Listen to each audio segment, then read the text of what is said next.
So, Matt Hardy, anything interesting go down in the last few days? There's a couple things. There's a little bit of buzz out there, says the net. The words are about to be spoken. This is the Extreme Life of Matt Hardy, presented to you exclusively by Podcast Heat and adfreeshows.com. I, of course, am Jon Alba, joined by the broken one, woken one, spoken one, and on this episode, the knowledgeable one, Mr. Matt Hardy. Matt Hardy, this was supposed to be an episode about our Olympic hero, Kurt Angle. It's true. It's damn true. It is damn true. Sometimes you have to pivot. Because we have intensity, integrity, and intelligence, we are going to make a pivot on this particular week's episode. I promise everyone we will be doing a Kurt Angle episode in the near future because I love Kurt. He's one of my all-time favorites, and I'm sure you will have some great anecdotes about Kurt. But instead, this episode of The Extreme Life of Matt Hardy will be about the state of wrestling, specifically WWE and AEW. Boy, howdy, pal. What a week. What a week. To begin with, John, let me ask, how much sleep did you get last night? 24/7, the thunder will roll, Matt Hardy. That is all I have to say to you.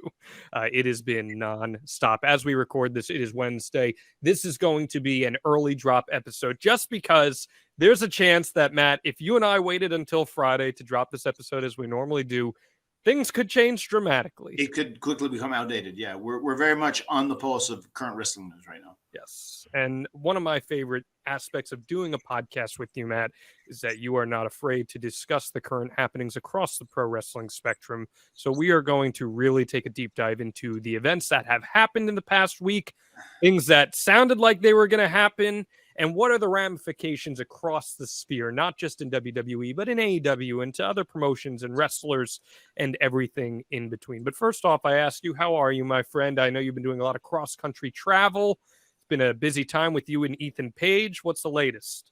This is the third week straight out on the West Coast. So it's been long flights, so now we're kind of feeling what the Young Bucks feel every week, especially when we were doing the pandemic era in Jacksonville. Every single week, they had to make that cross-country flight. So it's been good. And actually, I'm half-assed getting along with Ethan Page now. I've decided to make it work. And we've been great as a trios unit. And we've got a lot of great feedback to the entertainment value of the segments we've had. And I think Isaiah, he'll come along in due time as well. You had a belated Boxing Day gift? Yeah. I mean, I know Boxing Day is really big to him. So I had a belated Boxing Day gift. I gave him a pair of tights, and we all wore green. And spoiler, I told everybody to bring red today. I'm going to break out the old red Mattitude pants. Ooh. The pants that I wrestled against Rey Mysterio at WrestleMania 19 in. Okay. You're going to wear the exact same pair? Yeah, the exact same pair, yes. Very cool. I wore the exact same green pair that I rocked as a Sensei of Mattitude last Monday on Elevation. Okay, I like that. I enjoyed his rendition of the Hardy Boy theme. As Matt Menard said, he knew all the lyrics. Yeah, he knew all the words, right? And I think he even added some extra words, ironically. He was pretty into it, and he seemed to be having a good time, and that's great. As our dear friend Vince McMahon, which I would imagine we'll mention a time or two in this episode, he put smiles on faces. Real talk here. Let's step outside of the box. Right. What has working with Ethan Page, the man, been like for you? What have you learned about him throughout the process of this story? It's been enjoyable working with him. I remember you told me, you said his mind and his passion for wrestling reminds you a lot of mine, and I can't disagree with that. I think that's a very true statement. And like I said, now that I'm kind of half-assed getting along with him, I've been kind of enjoying working with him. Yeah, he's a great talent, and he is a great pro wrestler too. He really is, and he's somebody that I think can be a pretty major player in AEW, and especially maybe you can help him get there, Matt. Maybe he should trust the Sensei of Mattitude a little more. He should absolutely trust the Sensei of Mattitude. Maybe me and him should just branch out and dominate the tag team division. Maybe that's something that can happen. Okay, just a thought. And hey, he's almost got the juke down. He's going to work it out to get it down. He's doing a two-handed juke at the same time. What is the proper way to juke? From all your years of following your brother doing it, can you give us a Well, little you do tutorial here? one hand at a time, but a lot of time people get so excited they're actually doing the juke. They go ahead and throw two hands up. Oh my God, I'm doing it! I can't believe it! I love doing the juke. Yes, juke, juke, juke, juke, juke, juke, juke, juke, juke. So sometimes people get a little excited. They get a little worked up. It's an exhilarating thing to do when you're out there in front of the crowd.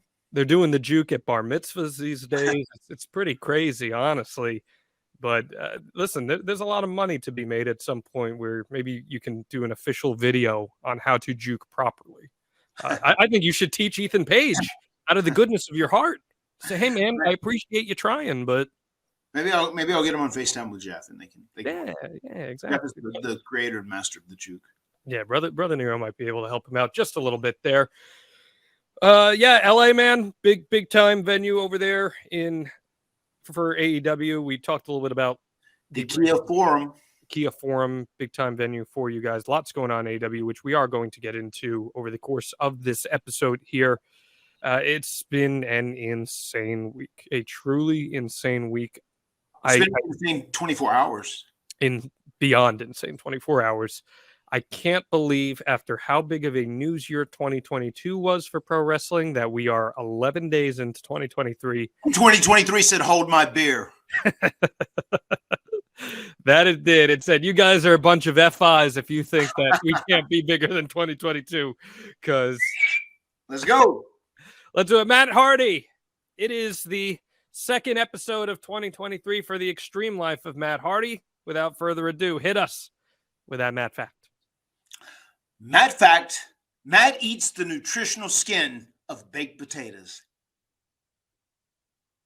That is a very controversial take. There are some people who say, hell no to eating the skin on the potato. Is that from watching Ultimate Warrior stash a bunch of potatoes in his backpack? No, it's not. It's probably predated before then, especially if you're out and there's a nice baked potato cooked up and it has like seasoning and a little salt on the skin. The skin is very healthy. It's full of very good fiber and also great antioxidants. So I've known that a long time ago, and I actually enjoy the taste of it, and it freaks my wife out whenever I eat it. So I actually last week on the loop, I stopped as I was driving to Portland and Outback and ate, and I was eating the skin, and I made a video specifically just to send to her. Like, remember, if you're eating a baked potato, you should eat the skin. It's very nutritional. It's got a lot of good things in it for you. Probably whenever I end up posting this Matt fact, I'll probably quote tweet it with that video of me eating that baked potato and reminding my wife to eat the nutritional skin of the baked potatoes. Nobody got in a fist fight outside of the Outback near a cliff?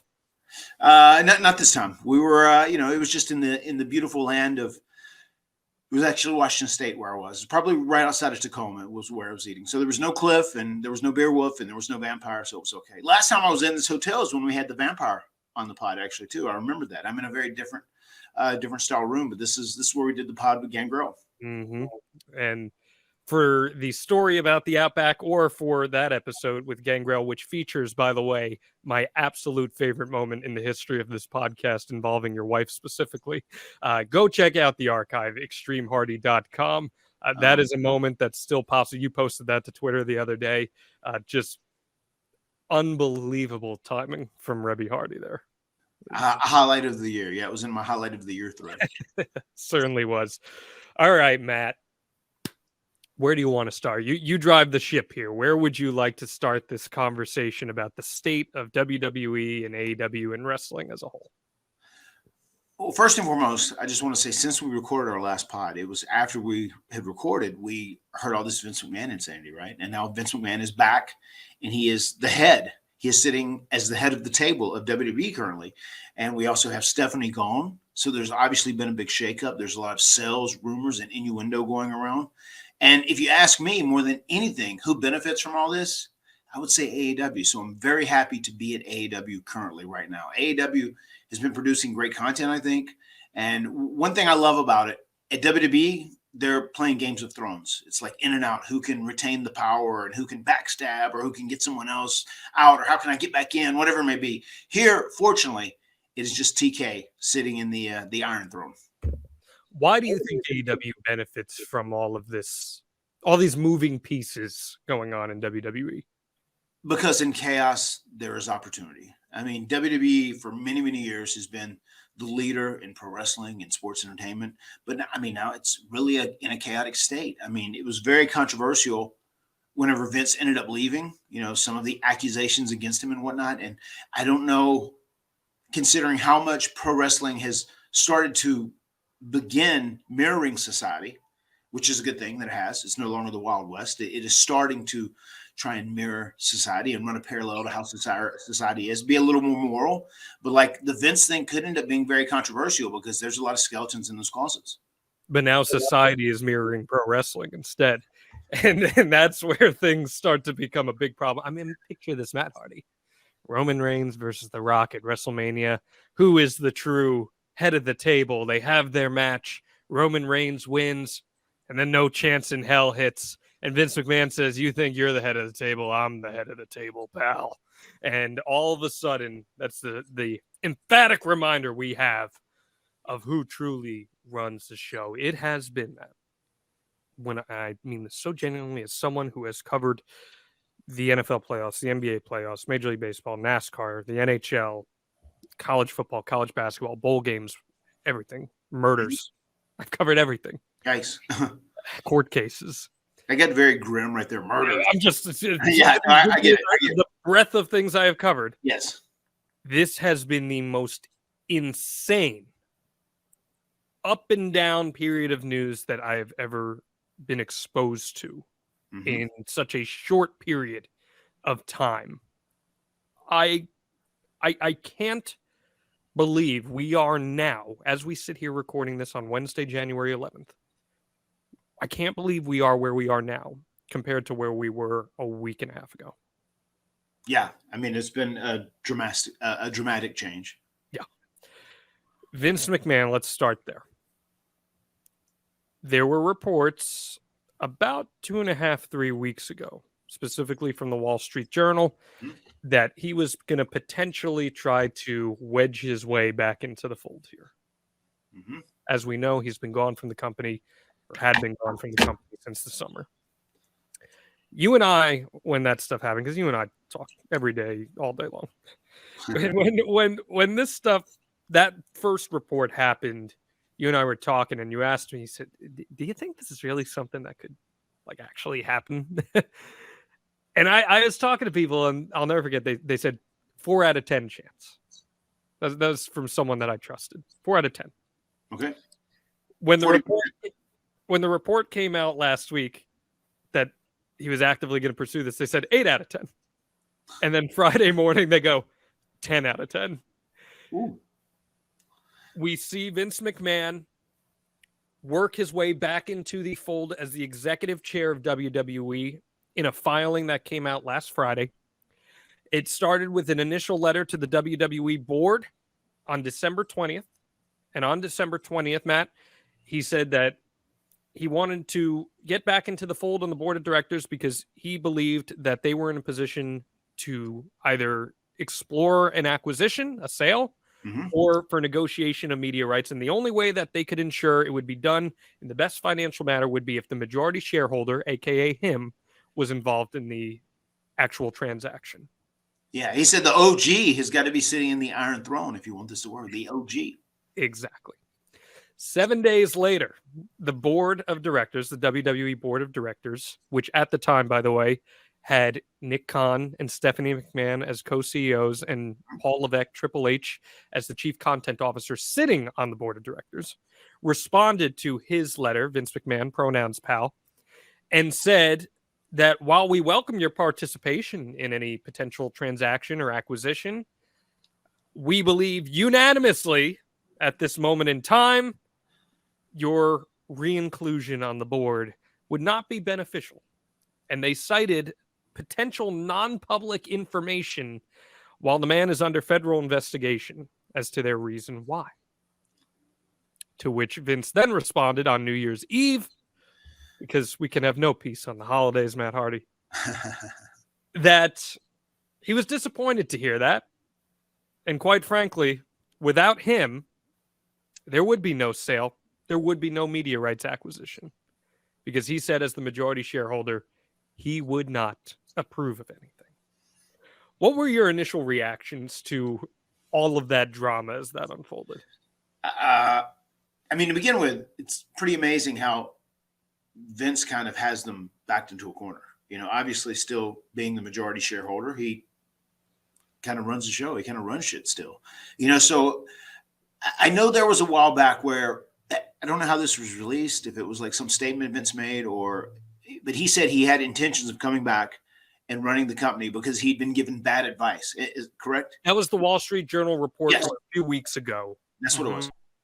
Said he had been given some bad advice from some people he trusted. And knowing Vince, I mean, he's a pretty vindictive guy. I feel like if he feels like someone intentionally tried to do something to push him out or give him advice that was maybe misleading, that they were just trying to push him off to the side, I feel like he's going to take that seriously, and he's going to return with a vengeance.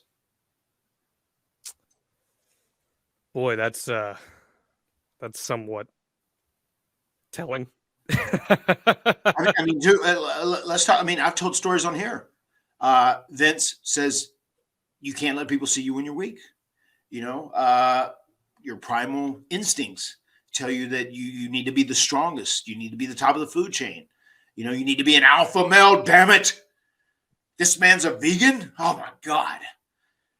He's not at the top of the food chain. He's not an alpha male. He doesn't have a primal instinct. I mean, all those things are very real to Vince, and that's how he lives his life. When he actually got hurt, that double quad deal, he wouldn't let people see him. So like, if he made that statement, he thought he was led astray. I feel like he's coming back with a vengeance, man. Motivated and like with an intent to either take over the company and run it again, as he did, because he promised he'd run WWE till he died several times over, or to either come back and sell it for like one last big payday, almost as like see, I told you I'm the man. I will always sit on the Iron Throne. Well, knowing Vince the way you do you think that it ate at him that he faced the possibility that he wasn't going to be able to write the final chapter of his story? Of course. Yes, absolutely. Absolutely. I feel like there was a point where he did what he had to do for the image of the company. He had to step aside. He had to take care of these things, deal with them, whatever it may be, when he had all these, lawsuits and claims against him. But I just know how he is. I'm sure it ate at him. And I'm sure that really set a fire inside of him, inside of his heart and soul, to like come back even harder, come back in an even bigger way, because that's just how he is. He is an alpha male at his core, and he feels like this is a world he created, and by God, he's going to run it, and he will control the destiny of it, one way or the other. Sure. So that all goes down, and on last Friday, when the filing is officially set in motion, where he can essentially force his way back in as the majority shareholder, he says that he's bringing George Barrios and Michelle Wilson with him, who were formerly on the executive board with him. Were they gone too? They've been gone from the company for some time. I thought so. They were both gone too, right? And he was actively bringing them back. And they had been involved with the company at the higher level until Nick Khan came in. Right. So they had been gone. Then he brought them back, and they were. I mean, I'm not sure how familiar you are with them, but I'm sure you're aware enough to know that they were incredibly important people in the company in terms of the hierarchy and the financial dealings of the company. So he brings them back, and in the process, 3 board members have to be removed, and Vince removes 3 board members. And at the same time, 2 others resign in the process because of what is happening. Keep in mind here, the board unanimously disapproved of Vince returning here. That cannot be highlighted, underscored, deleted enough. It was very, very critical to this story. Vince assured that it was not his intent for anything to change structurally with the company in terms of content. And that's kind of the golden goose, right, Matt? Like, everyone wants to know, sure, is creative going to change? Because everyone has seemingly been down to clown with this whole Paul Levesque hierarchy, if you will. Yes, from my friends there at WWE, they've said it's been a overwhelmingly positive change. Tell us a little more about that. Tell us a little more about that. What have you heard from your friends in WWE? You're still well connected with so many people there. What has the last few months been like? I mean, they just said you wouldn't believe how different it is. I said different, like in what capacity? So, I mean, it's still the same WWE. They want you to be at work on time. They want you to work hard. It's still a pretty grueling schedule, so to say. They still do the wellness test. All of that is the same, but just the feeling of there's not as much intimidation. You're not walking on eggshells quite as much. It just, you feel a lot more safe and sound being there currently. And it's just a much more laid back environment. That's what I've heard overwhelmingly. Was that surprising to you, or with the people who were in charge, did that check out? That does kind of check out. I can definitely see it being a lot more different. There was always, I feel like Vince wants people to fear him. He wants people to be intimidated by him. That's part of his magic in many, many ways. And there's a part of me that respects that, because as a boss, you do have to be feared. You do have to be intimidated. You can't be afraid to like be the bad guy if you have to stand up for a particular situation, which is wrong. You have to shut shit down if you need to. And Vince was never afraid to do that. Sometimes he was over the top in scenarios like that. You know what I mean? He was definitely extreme. But I mean, there's always going to be a part of me that respects that from Vince. And he's like, I built this shit and fucking I'm going to see it through. You can't agree with some of these allegations against him, these accusations, some of the things he allegedly did. Obviously, those things are definitely wrong, but there's a part of Vince's drive and his passion to run pro wrestling and to run this, this global, huge wrestling promotion that I do really admire. Mm-hmm. And there is a healthy medium too between, of course, because you said like feared and respected and all that. Like, I don't think a boss needs to quote unquote be feared per se, but everyone needs to know that the boss will lay down the law of the land if it is necessary to do so. A boss can't be someone that is easily walked over and try to please everybody, because you're just not going to please everybody. That's going to be the nature. You could have a boss who 99% of your employees love, but there's still going to be 1% that are like, screw that guy, screw that person. It's just the nature of the beast. So I do think there is a healthy medium to find there. And Vince is someone who, as we know, has taken things to an extreme over the years. But I understand your point of view in that. So Vince says that there is no intent for the order of operations to change here in WWE. Your opinion strictly. This podcast is about Matt Hardy giving his opinions. Your opinion strictly. Do you believe those words, that there is no intent to change the structure of content creation and creative? I feel like even if Vince is being sincere about that, he won't be able to control himself like that. If he is back, he is going to put his fingerprints on things. It's just who he is. It's absolutely who it is. There was someone, I'll just say randomly without mentioning names, who said, I don't know, said Raw felt different on Monday. I've got a feeling Vince may have had his fingerprints on it, which is interesting. But no, I think if Vince comes back, I think it kind of continues as it is. And then you see a little more influence from Vince, a little more. And then it might get back to the point where he's going, damn it, this is my show. And nobody's better doing this than me. This is my baby. I'm gonna raise my child and I'm gonna see him through. Now, there are some legal hurdles in him being able to do that, because he is still under federal investigation right now by the SEC. So for him to physically be able to mandate, no, I'm in charge of creative, no, I'm doing this, there are hurdles at this moment in time as we Absolutely. take. I mean, that's what I said. It would be a slow process. Mm-hmm. But I mean, just knowing Vince, he's not my best friend, but I worked with him a lot and I've been around him a lot. And I feel like I have a pretty good grip on his actions and kind of like his thought process. Mm-hmm. As time would go on, you would see a little more and a little more and a little more until he got back to where he felt like he was, controlling the helm of the ship. Yeah. And again, in his current role, he is simply executive chair of the board. Mm-hmm. That does not mean that he is the CEO of the company. Those are two different roles, and jurisdiction of who is in charge of what and employees, those things are different based on roles. So we're saying, okay, this might just be a thing where in name he is back, and he truly is back just to help facilitate a sale or to negotiate TV rights.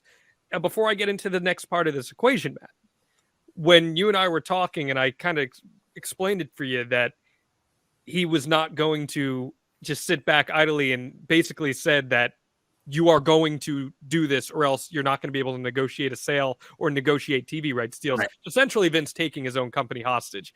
What did you think of that? I wouldn't expect anything less from Vince in all actuality. I mean, so many people see the Mr. McMahon character and they think it was just outrageous and over the top, but I mean, it really wasn't an extremely far departure from kind of how he was day to day. I mean, he was an intimidated, feared individual there. And this was a reputation that he intentionally built around himself. And as time went on, he became more and more like the Wizard of Oz. It was hard to get behind the curtain. It was hard to get FaceTime with him. It was hard to talk to him. And I almost get that.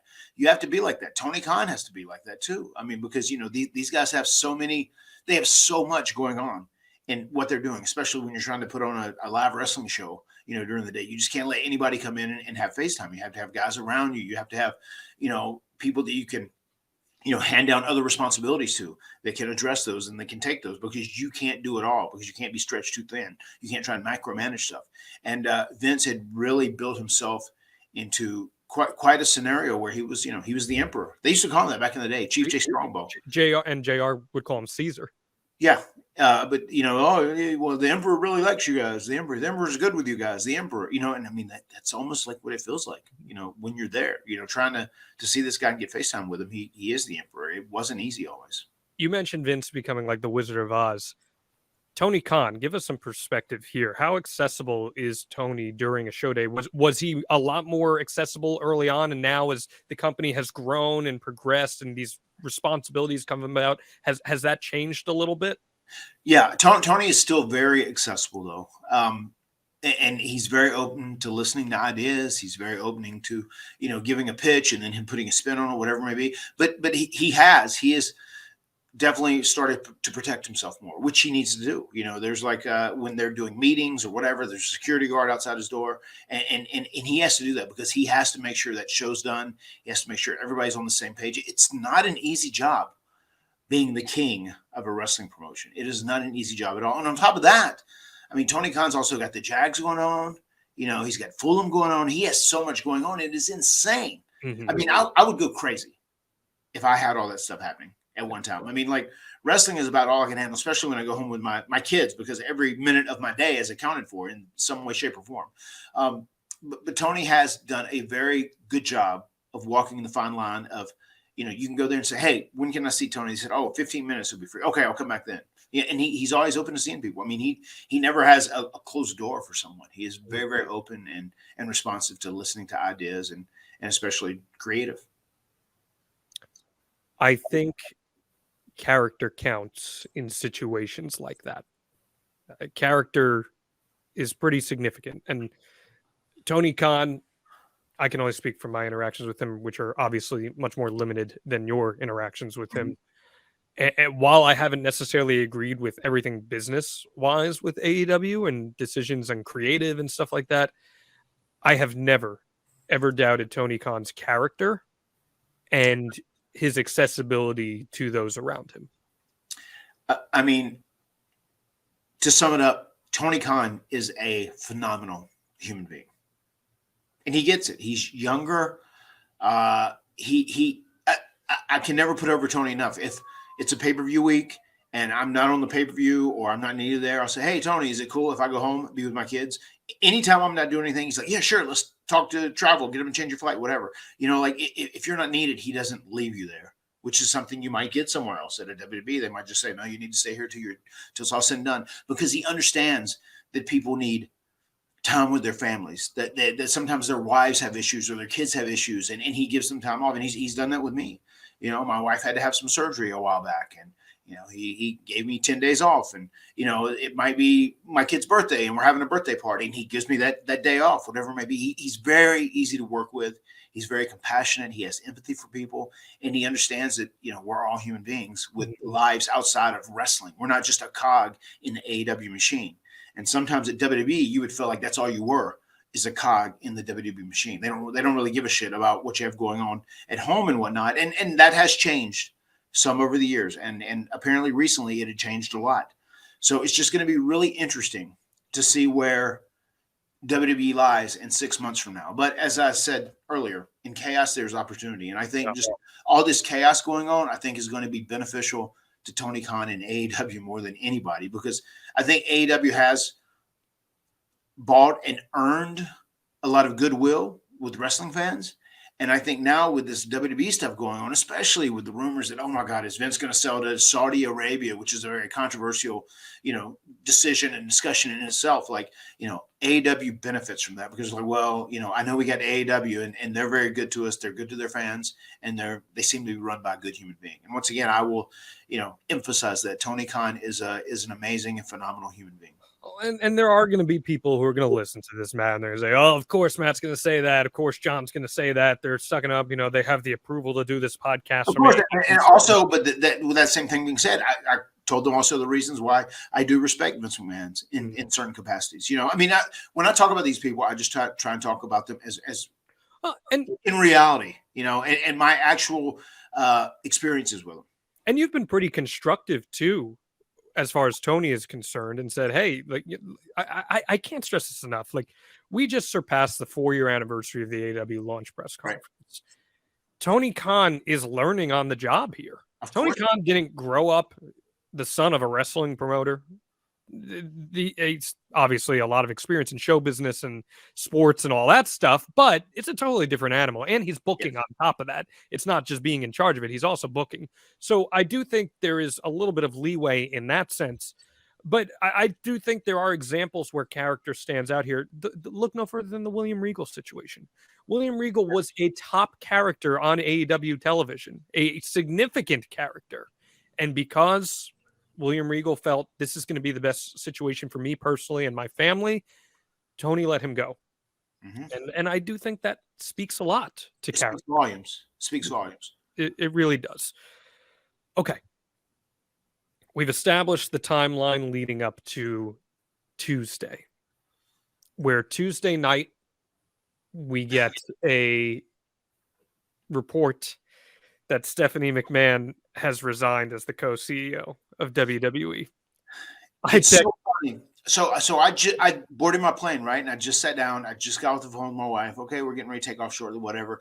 You hit me with that text.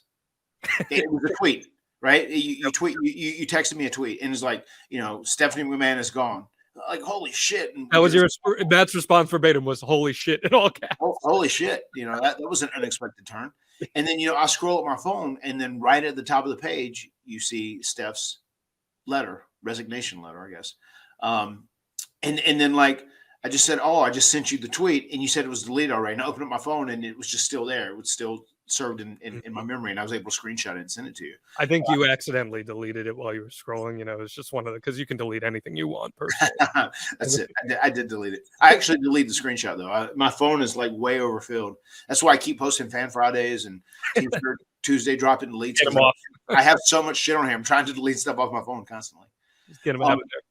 But yeah, I'd grab that, and probably I would guess I didn't read through it all. It's probably there was like a spelling error or punctuation error or whatever it may have been, and then she put it out again. But just for things that was so rapid, that happened so quick. Vince is back, and now Stephanie resigns, and she's gone. It's like she was sitting in the Iron Throne, and now she's not in the Iron Throne, and then we're back to totally back to Game of Thrones. I mean, who is Nick Khan the Hand of the King? I think he is. I think he's the Hand of the King, which a lot of times they're the dirtiest players in the game. I don't know Nick Khan at all, and I've only read things about him, but apparently he's a very, very driven man. That's an understatement. that he's a very driven man. I'm going to read Stephanie's resignation letter here. All right. She says, Dear WWE Universe, about 8 months ago, I took a leave of absence and within a few weeks unexpectedly had the opportunity of a lifetime. I had the privilege to return as the co-CEO and chairwoman of the board of WWE. I cannot put into words how proud I am to have led what I consider to be the greatest company in the world, working alongside a remarkable leadership team and one of the strongest executives I've known in my co-CEO, Nick Khan. Our founder, Vince McMahon, has returned as executive chair and is leading an exciting process regarding strategic alternatives. And with Nick's leadership, and Paul Triple H Levesque as Chief Content Officer, I'm confident WWE is in the perfect place to continue to provide unparalleled creative content and drive maximum value for shareholders. WWE is in such a strong position that I have decided to return to my leave and take it one step further with my official resignation. I look forward to cheering on WWE from the other side of the business where I started, where I was a little kid as a pure fan. I will always remain dedicated to WWE. I truly love our company, our employees, our superstars, and our fans, and I'm grateful to all of our partners. Thank you for everything. Then, now, forever together, Steph.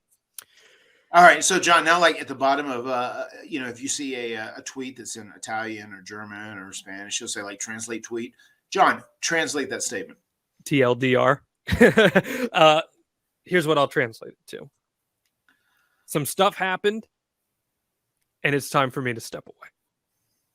I want to remind everyone as I read that, Stephanie was on the same board that just a week and a half ago voted unanimously against Vince McMahon's return. Does that mean she voted against it? Not necessarily. She could have abstained from voting. But she was part of a board that unanimously voted against it. I can't stress that enough.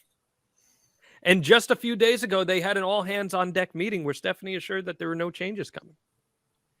Keep in mind, a year ago, Stephanie stepped away from WWE to take a leave of absence. When the Vince stuff happened, she was brought back as the interim CEO. Mm-hmm. Then, upon Vince's official exit, she became co-CEO.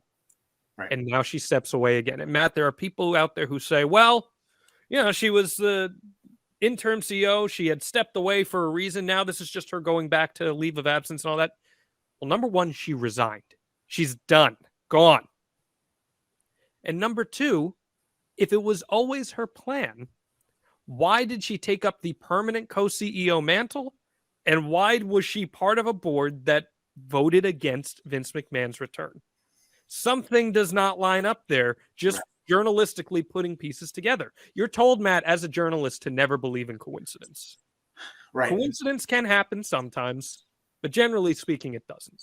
Does this raise some eyebrows to you? And we're not going to speculate necessarily on what it is, but does that raise some eyebrows to you?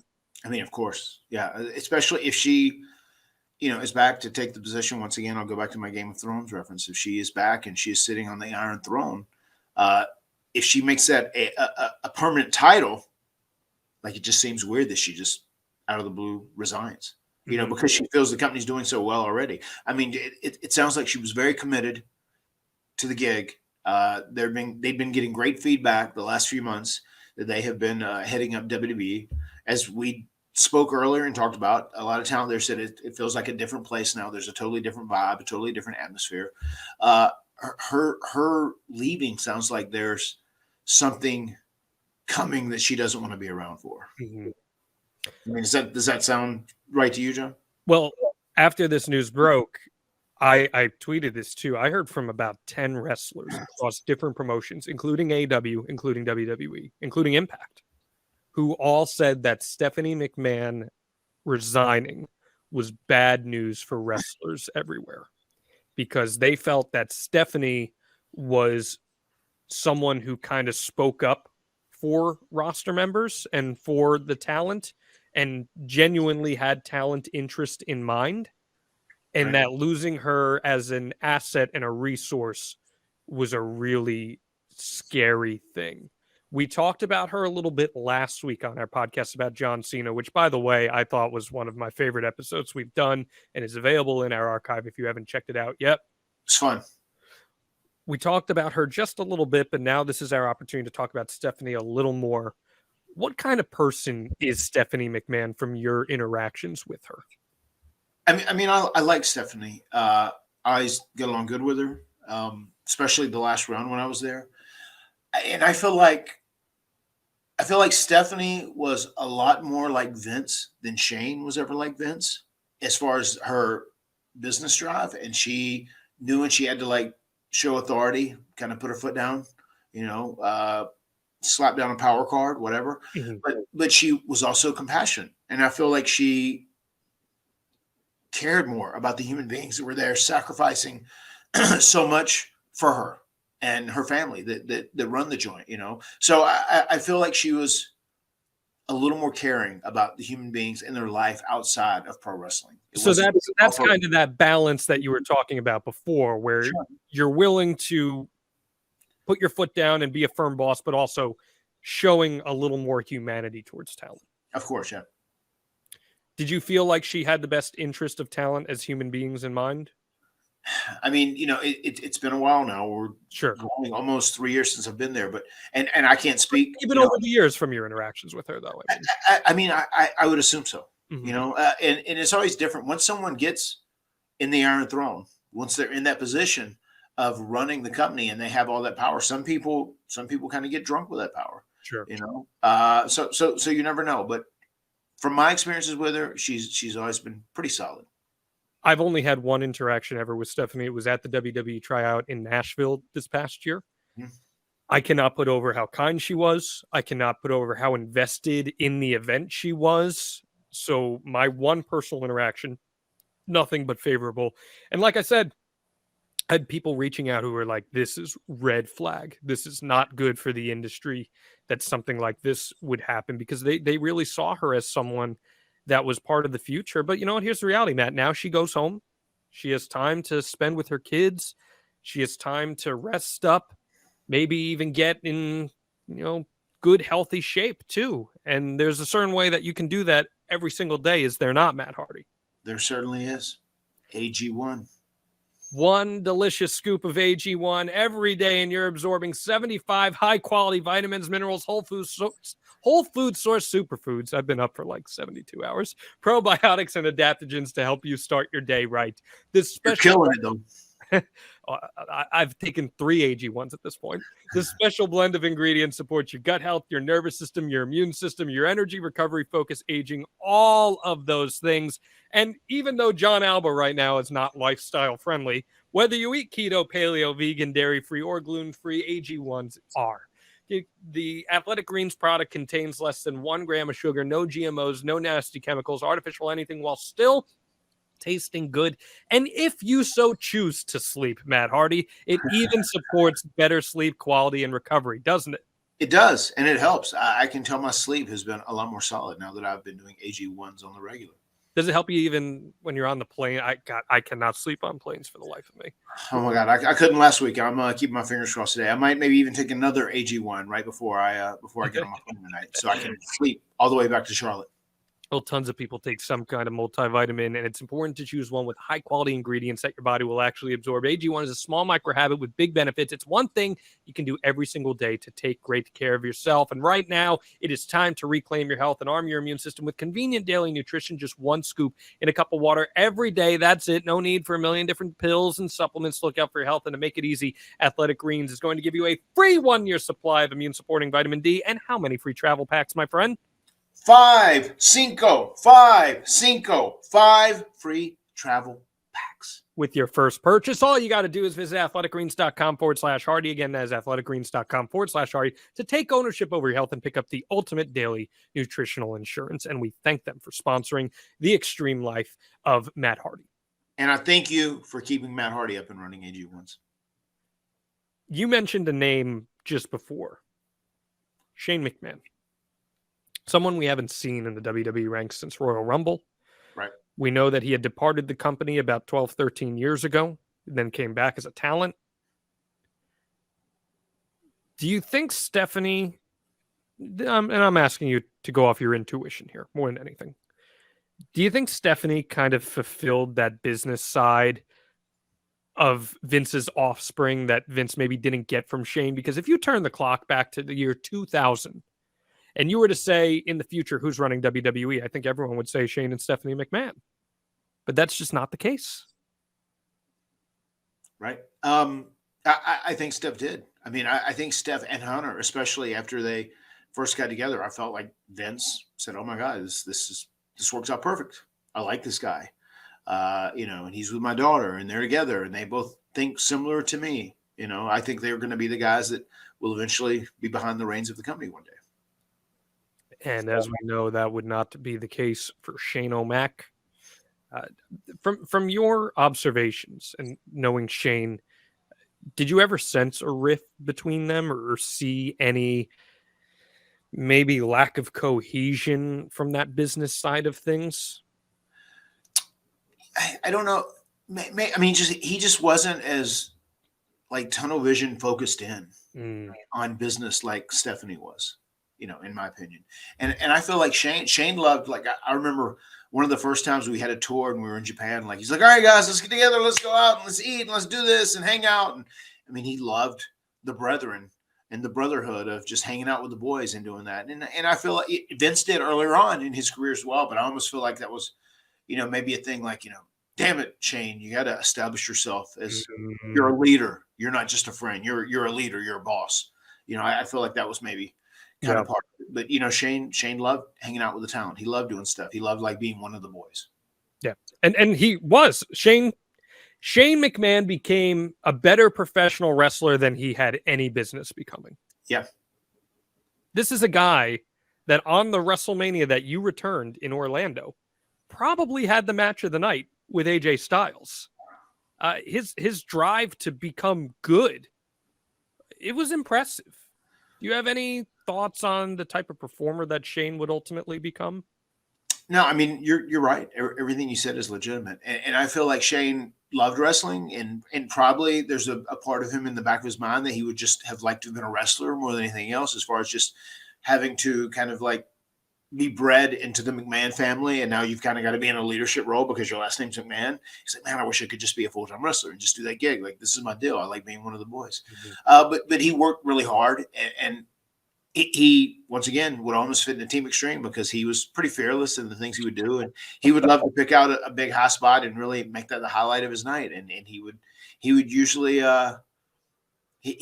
send everybody home happy with some of the insanity he would do.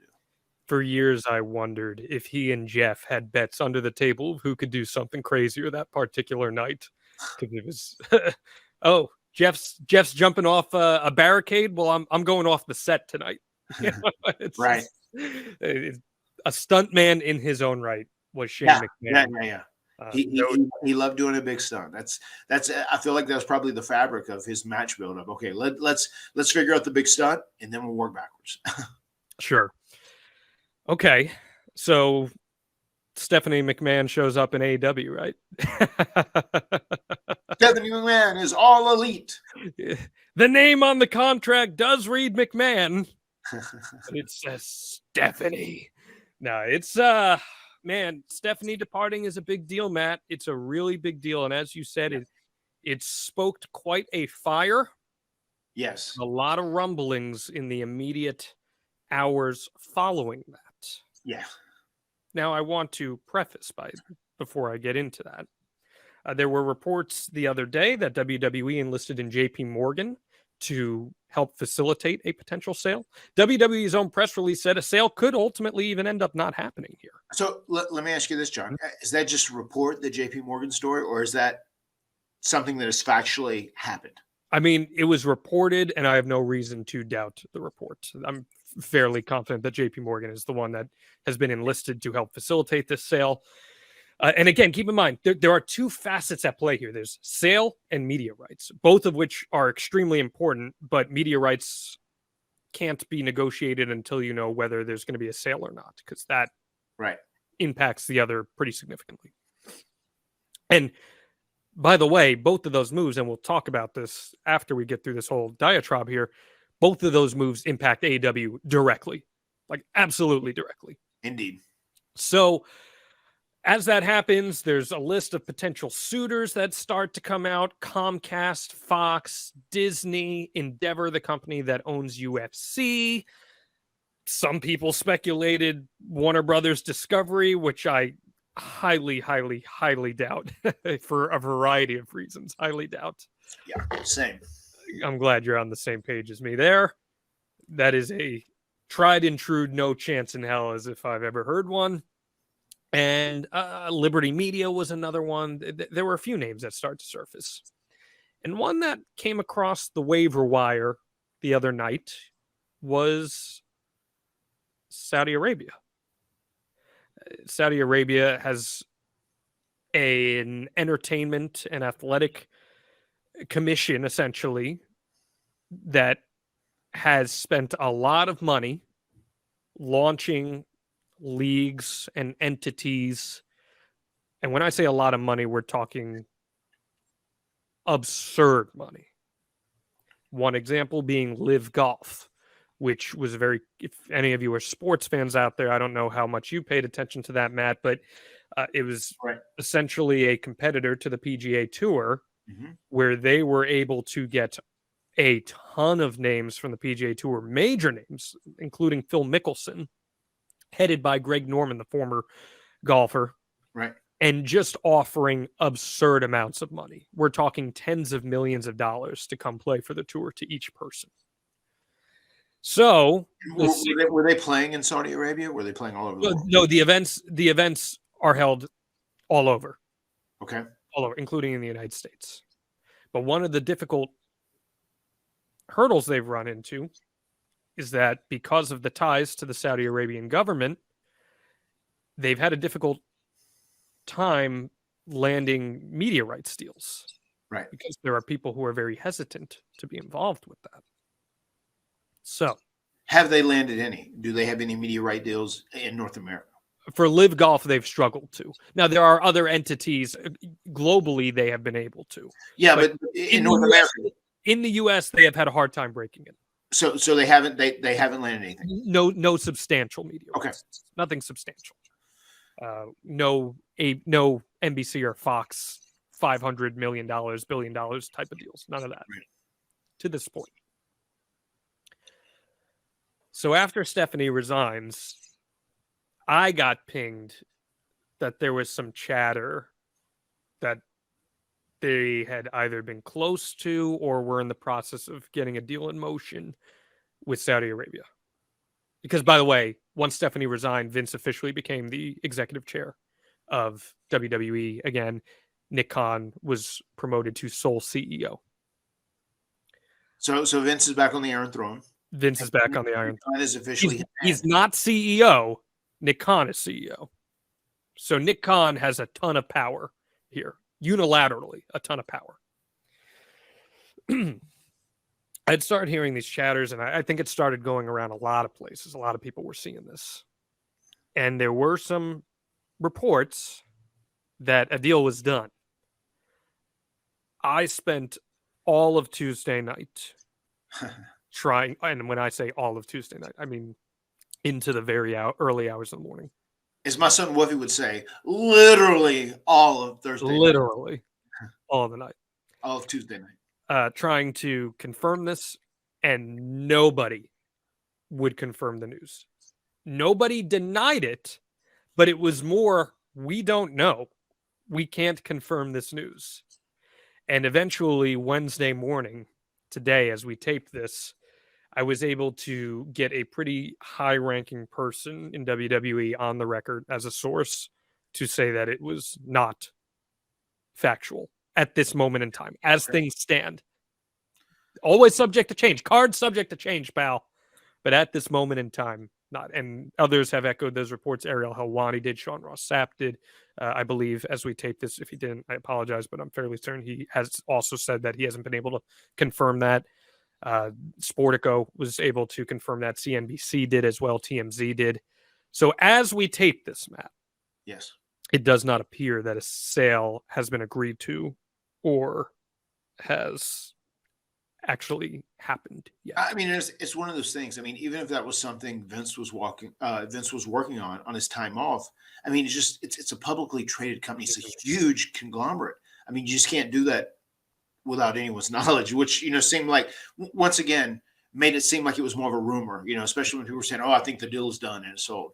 Maybe it has been talked about and discussed, but, I don't think it happens that quickly with a publicly traded company. And especially since they just enlisted JP Morgan, as we said the other day, to help facilitate a potential sale. It happening that quickly would have told me two things. One, Vince, as the majority shareholder, even while he wasn't in charge with the company, still was negotiating a sale, which there's questionable legal ramifications to that, as is. Yeah. I'm not going to sit here and pretend I know entirely what they are, but I know there's something not right about that. Yeah. Or backdooring. We're backdooring. Or they just came in with we're going to offer you $10 billion off the gate and take it or leave it, which in theory they could. They could in theory. But I don't believe that was the case. And if you're asking my opinion, my gut says this is still a process that's in the early goings, all things considered. And Matt, there is also an important distinction. And I'm sorry that I'm talking so much. This is your podcast, and I don't mean to be, but good. You're the most knowledgeable here, so keep talking. There is an important distinction between a deal is done and a deal is agreed upon. A very important distinction. There's a huge distinction, a huge difference.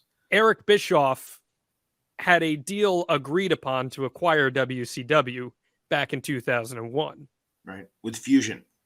That deal did not come to fruition. It did not become a done deal.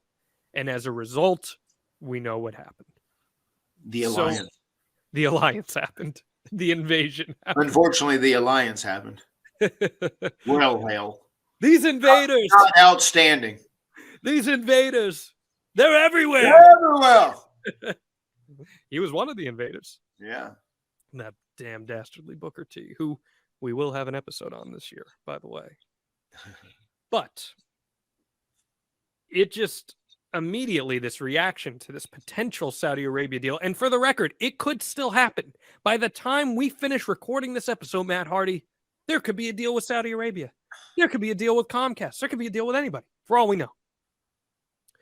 But the immediate aftermath of what about Disney? Disney still in the heart? Disney is someone who could certainly swipe in there. Absolutely, 100%. But the Saudi Arabia name gets thrown out there. What was your initial reaction to hearing that? And I don't know if you spoke to any colleagues about it, but there are so many variables at play here when you throw that name out there. What was your initial reaction? I mean, I've been to Saudi Arabia with WWE a few times. And while we were there, everyone was extremely nice to us, extremely kind. But Saudi Arabia is very, very different from America and North America typically, you know. So as you were talking about with the Live Golf, I mean, I would foresee if Saudi Arabia was in charge of WWE, there's going to be a lot of difficulties in like getting these big media rights, getting these big TV rights, you know. Is Peacock going to want to do business with them? Is Fox going to want to do business with them? You know, there's a lot of what ifs there, which is very strange. Which first and foremost, if Vince is fully coming back, I think there's a part of Vince that wants to end up sitting back on the throne and running the show. Not immediately, not from the jump, but I do think he wants to be the end all be all, the be all end all when it's all said and done. So I would feel like if he did sell to Saudi Arabia, I think he has the insight to foresee there's going to be difficulties in getting these big. I mean, and let's face it, that's what's made the WWE the most profitable it's ever been, right? Their media rights, the Fox deal, the USA deal, the Peacock deal. You know, I feel like if there's a sale that goes to Saudi Arabia, it's just a sell so Vince can like get the final big cash out. If that's which direction it ended up going in my opinion. I feel like if it was going somewhere else, then Vince is hoping to kind of run the show and you know, once again be in the saddle. Well, he could sell to Saudi Arabia. I'm just speaking totally hypothetically here. He could sell to Saudi Arabia. By the way, everyone. All of this is hypothetical. He could sell to Saudi Arabia or on any company, truthfully, under the provision that he maintains control of the company. Right. Look no further than what happened with Endeavor and UFC. Even though Dana White was not the primary shareholder, the primary owner when that sale happened, one of the conditions of the sale, Matt, was that Dana White would be installed as president and oversee all the content. Right. Which is something that Vince McMahon, in theory, could put in a deal where WWE becomes a private company again upon sale, and he is unilaterally put in charge. If you're a private company, you don't have to worry about the SEC being involved. The federal investigation stuff goes away because of that. Yeah. So there is some legitimate succession stuff going on here that is straight out of a TV show. Yeah. It's pretty wild stuff when you think about that at the end of the day, isn't it? Yeah, and I can see Vince doing that. I absolutely can. I mean, he's half-ass buddies with Dana White, right? You know, they get along, they've interacted. I mean, and I think they're of the same mindset, especially when it comes to, you know, running a big business. Well, and there's also the element you talked about, struggles with media rights. Nick Khan is there for a reason. Nick Khan For those who aren't super familiar with Nick Khan's And background, I'm not either. I'm super intrigued by him, so I'm excited to hear your explanation about him because I've never met him. Nick Khan was the head of CAA. CAA is probably the biggest agency in the United States. Mm-hmm. They have talent across every single major media entity in the US and even internationally too.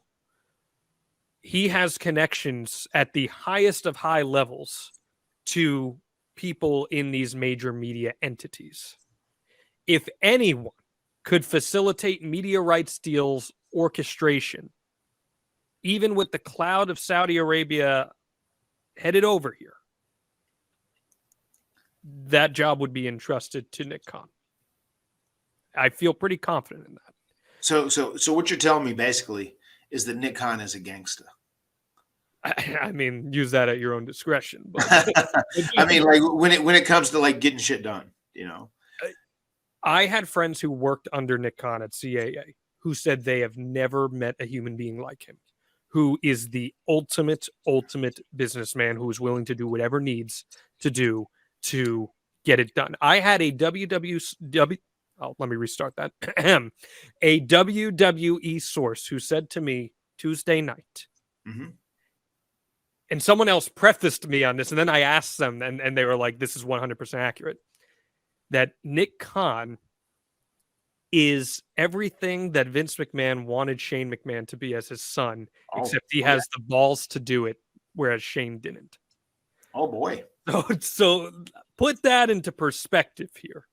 Pretty significant. So you're telling me Nick Khan is straight out of Succession. He's straight out of Billions, right?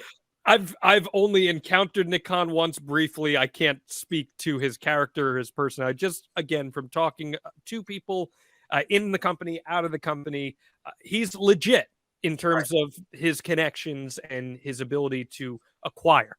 Now, it could also, Matt, I can't stress this enough, it could totally be a situation where the Saudis aren't even in play here, and this becomes a Comcast buying WWE, and inherently then Comcast, NBC Universal acquires all of WWE programming, and you don't have to worry about those things. Right. Yeah. I mean, everything is speculation right now. Anything is possible. This could go any direction, but it is something I just said, yeah, let's converse about it. Let's have a conversation. You know what else, Matt Hardy, is one thing that you don't have to worry about, especially when it comes to putting food on your table? Would that be if we want to get the best food the best seafood that is showcased in all of Baltimore, Maryland, get it ordered directly to your home? You might even say with free 2-day nationwide shipping on orders of $125 or more, excluding steamed crabs and fresh items. Baby. I know, awfully specific, huh? I, of course, am talking about Jimmy's Famous Seafood, our partners here at the Extreme Life of Matt Hardy, who have got the best Maryland crab cakes, soups, chowders, oysters, signature steaks, desserts, gluten-free items, wings, ribs, and everything in between. Just go to jimmysfamousseafood.com and use that promo code HARDY to get free 2-day nationwide shipping on those orders over $125, excluding steamed crabs and fresh items. This is the best of the best. And Matt Hardy, I don't know if you heard, I know you're a busy guy, but the NFL playoffs get underway this week. And hypothetically speaking here, if you wanted to enjoy some of those football games, you could create your own package of goodies. You could order the tailgate bundle with 2 pounds of wings, a full rack of barbecue ribs, a pint of crab dip, and crab cake mix as well. How do you eat your wings, Matt Hardy? I've never asked you that question. I'm going to say I'm lazy at this stage of the game. I like boneless wings. Oh no, that is the most controversial opinion you've levied on this podcast yet. Boneless wings, Matt Hardy. Those are just chicken nuggets. And I also like crab dip.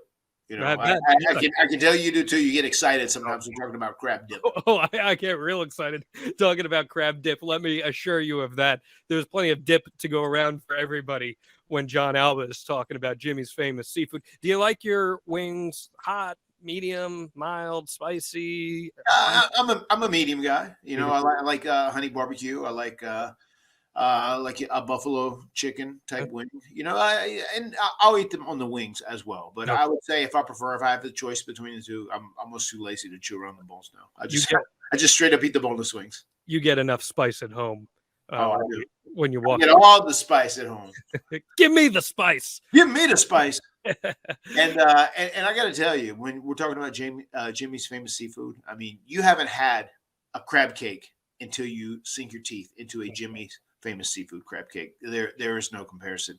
You eat that crab cake, if you like crab cakes, you will be in heaven. I guarantee it. So what are you waiting for? Go to jimmysfamousseafood.com. Use that promo code Hardy and get free 2-day nationwide shipping on orders over $125 or more, excluding steamed crabs and fresh items. Promo code Hardy, jimmysfamousseafood.com.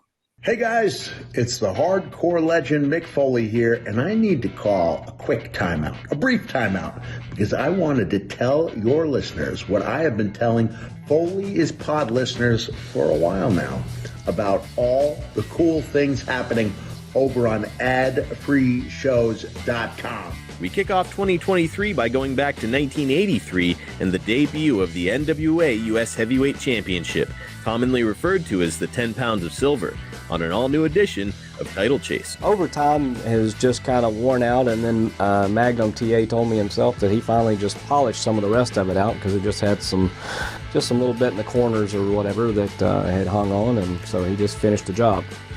Our book series continues, and this time we turn to Jim Crockett Promotions. Conrad and David Crockett dive into Jim Crockett Jr.'s handwritten booking logs from January 1985. So tell us exactly what we're looking at here, the red books. All right, the red books, I have to tell you, are basically, and I'll hold one up. This is a calendar for a book for 1985. Yep. All right, in it, I'm just going to pull a page. Handwritten, the matches, and also the gross of the city, towns that we're in, the matchups. And this is the Bible. It was started with my father. On January 24th, Ad Free Shows is bringing you another premium watch-along event as we celebrate the 35-year anniversary of the very first Royal Rumble. And we're watching it live with the winner of that historic match, Hacksaw Jim Duggan. Oh, hey folks, I'm WWE Hall of Famer Hacksaw Jim Duggan from the Golden Age of Wrestling. And I'm celebrating the 35th anniversary of my win in the first ever Royal Rumble by watching this Royal Rumble on adfreeshows.com. Join me January 24th at 9 p.m. adfreeshows.com. Tough guy, first ever winner. Ho! That's just a small taste, a sampling, if you will, of what we have waiting for you. With 4 levels to choose from. 4. See for yourself why ad-free shows is the best value in wrestling today. Sign up now, right now, at adfreeshows.com. Yeah. As far as a correlation between a WWE sale or a media rights deal, do you see that affecting AEW in any way?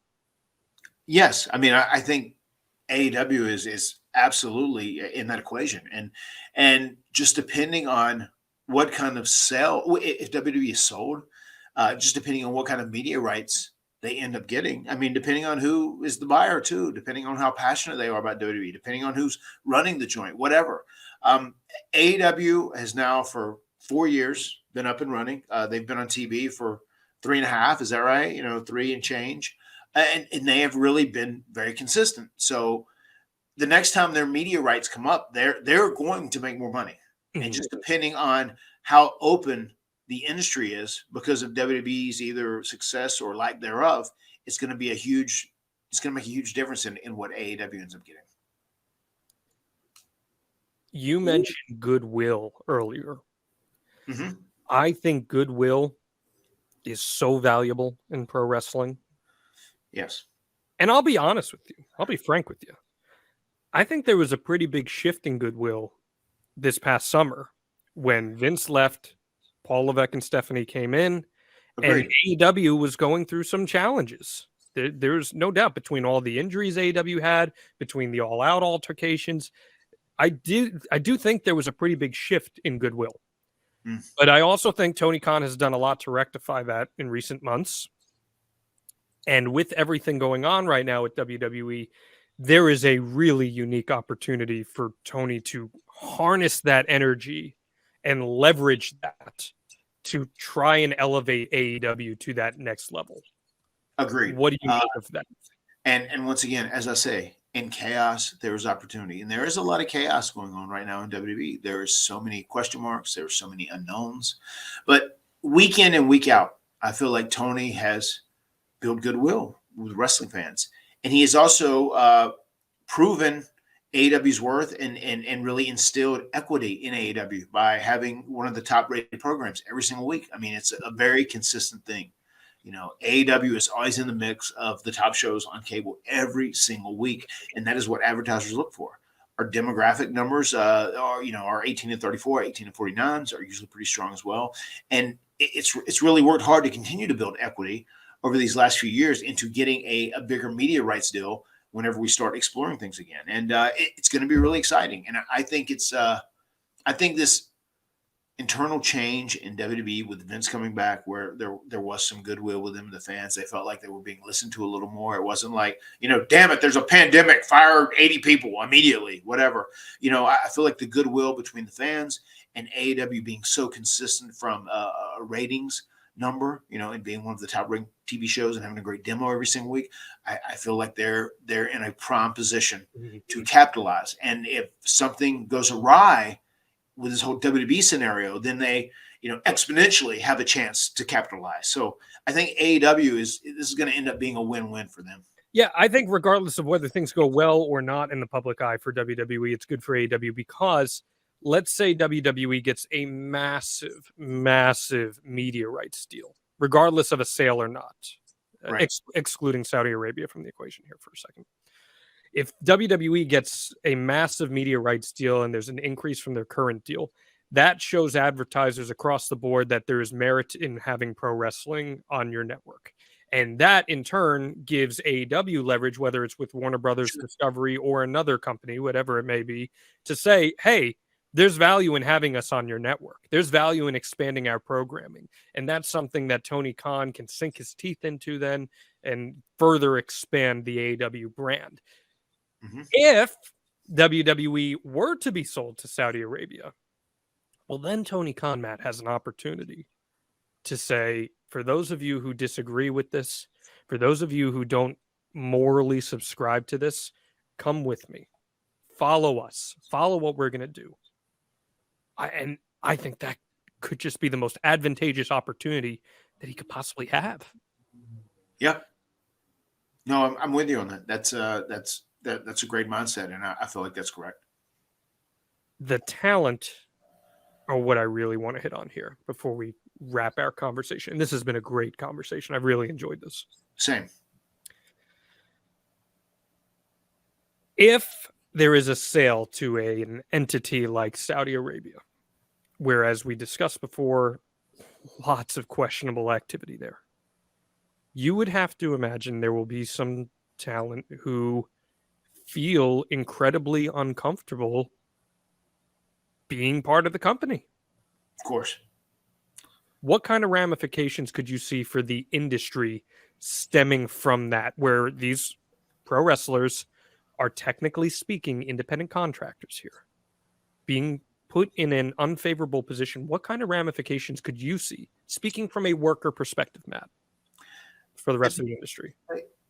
The deal was when Saudi Arabia first started happening, when they decided to strike the deal and they did all these big Saudi Arabia events, these pay-per-view events. And there was a point where they told talent, like, if you're not comfortable with going, that's okay. You don't have to go. But, did you believe that? Well, in pro wrestling, a lot of times, especially WWE, especially with Vince behind the helm, they might say, like, if you don't feel comfortable doing this, you can say no and not go, but that doesn't mean there's not going to be a repercussion to it. Mm-hmm. That's how it is. So there's obviously some people who don't go there because they're not necessarily welcomed or whatnot. There was the whole thing about the whole women deal, how the women would have to wear, cover their entire bodies and this, that, and the other thing. It's very different from America and very different from how, WWE is usually presented. So yes, I think it would be very challenging because there's going to be some people say like, well, if this is like our full time gig, it might not be for me. And especially my lifestyle might not agree with their beliefs or match up with their beliefs, or where I'm from might not match up with their beliefs. So there's going to be some people that, that would step away. I'm certain. And on top of that, there might be some people who don't feel comfortable getting their money from that kind of entity. Now, the reality is, if you're under WWE contract right now, you have had some of your money come from Saudi Arabia. And let's call a spade here. There are tons of entities in life, including here in corporate America, where there's incredibly unethical stuff going on from the people who are paying your paycheck. That happens across corporations in the United States. So and let's not kid ourselves. There's unethical stuff going on in every single government. I mean, there's corruption at all levels. 100%. Absolutely. So it's one thing to stand on your moral high ground and say, I'm not going to do this or any of that. But if your full-time paycheck is coming from this, that is something that a potential employee would have to ask themselves. Do I feel comfortable with that? And you're going to have to answer to journalists asking those questions. You're going to have to answer to family members, to people in other companies asking those questions. But the one thing that would come with it, Matt, I don't think a lot of wrestling fans, and even from talking to a few wrestlers, I don't think even wrestlers realize this. The amount of money that talent would get with one of these Saudi Arabia acquisitions is unfathomable. We're talking about where Live Golf is offering these golfers $35-40 million a year to play 20 events for them. I mean, just insane money. And there will be people that, should something like this happen, will say, well, I got to do what's best for me in the pocket. Will they not? Of course. I mean, that's at the end of the day, as I've always said, and I've said it on here before, wrestling is a business, and it's not always about being in the necessarily best spot. That's not always what should make you the happiness. You shouldn't necessarily be concerned with what your PWI 500 number is. You should be worried about what the number of your salary is, what the number is of your paycheck that is coming once every week or once every 2 weeks. That's at the end of the day, that's the most important number. And yes, obviously, if they were willing to spew out these big paychecks, there's going to be some people that would definitely go for that would like that would appreciate that. And I get that as well. It's a really, really interesting scenario that will have long-term ramifications should a sale between those two entities occur. And even if it doesn't, if it's not Saudi Arabia and if it's somebody else, or if there's no sale at all, there are still really important ramifications that come. Yeah, I mean, there's that too. Is the sale just a play? Is it just a play for Vince to sit back on the Iron Throne? I mean, this is such an intriguing situation.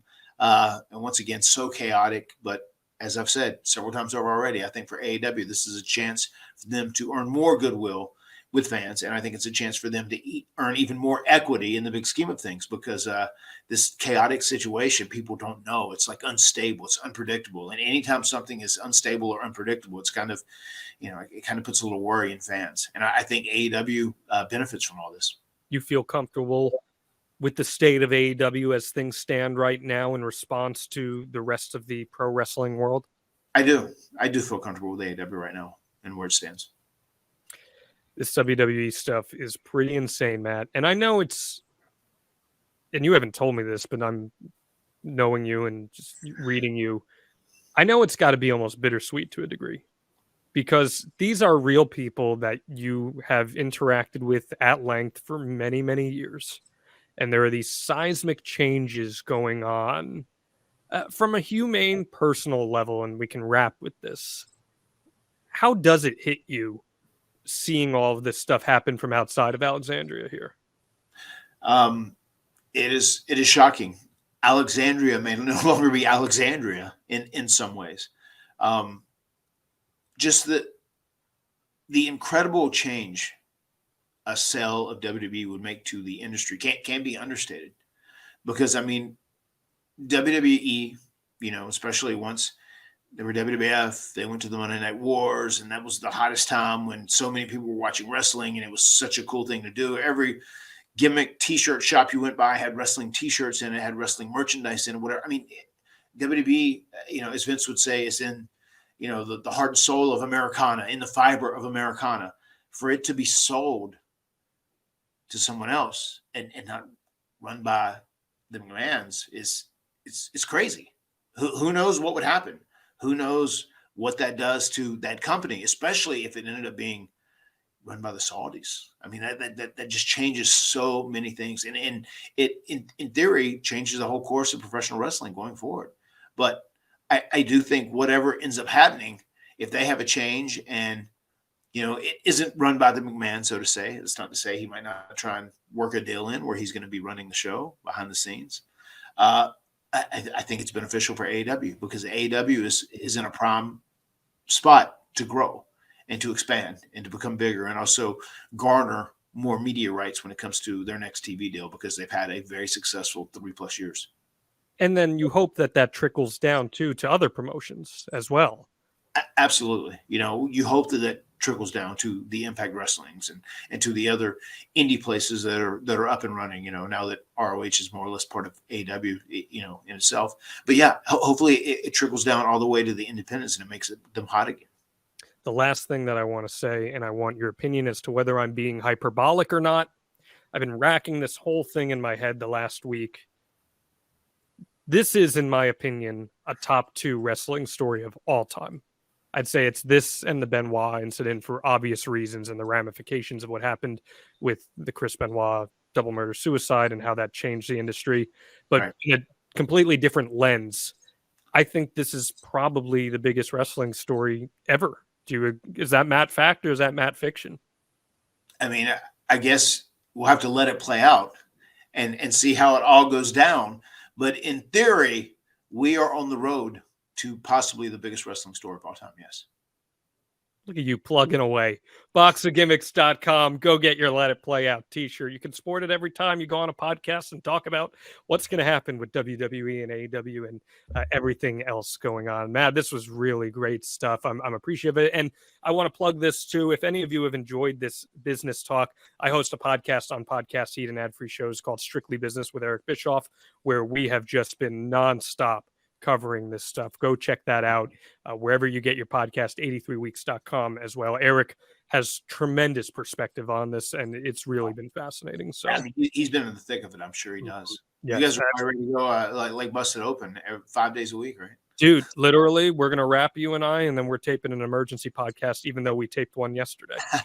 It's crazy, man.